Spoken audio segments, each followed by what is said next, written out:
resources, because sometimes the internet can be unreliable. And, well, if you've heard, when you start delving down the path of Norse paganism, it is the path of research, because although there are some teachers and, well, creators out there like myself who devote ourselves to teaching about our own practice and our own path, my path has been completely self-led, and that's the way a lot of pagan paths are, because there are not very many places you can go to just learn. A lot of it has to be self-driven. So, my first oracle deck is the Viking Oracle by Stacy DeMario. Really great, easy to follow oracle deck. And my first book of runes I ever got was very simple, by Alicia Peschel. It's not in depth, but it's great for divination and starting to get into reading runes.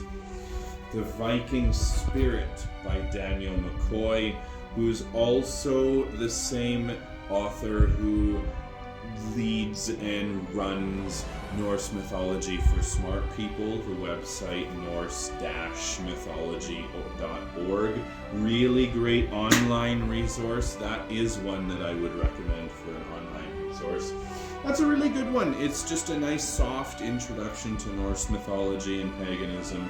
Talks a little bit about the gods, deities, and various different historical practices.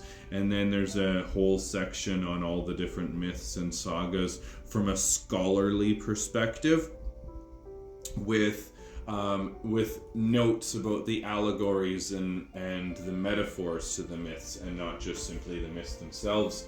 The Norse Shaman by Evylyn Rysdyk. I absolutely love this one, and I can't stop. I just can't put it down, and I continue to use it as a resource, even in the book that I'm continuously working on about the Norse medicine wheel at the moment.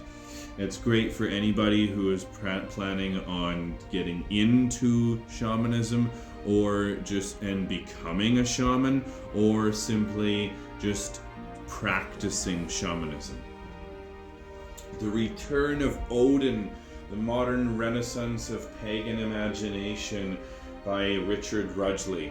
This one is a fantastic one for history lovers out there, because it talks about history as well as the modern connections of how the old gods and this form of paganism have re-emerged into the collective conscious in modern day. As well, Futhark by Edward Thornsson, a big favorite of mine. I really, really, really love this, and I cannot stress that enough.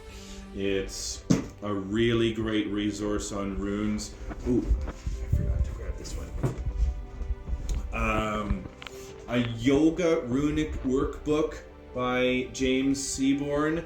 I have used this time and time again in my yogic practice, because it is literally a yoga system based on runes. It is German yoga based on runes, and if you want to connect to the runes more, absolutely do runic poses. I cannot stress that enough. Limb runes, healing runes for those who want to follow a healing path. And I used to have copies of the Eddas and the Havamal, but I need to get new copies as they got very worn out.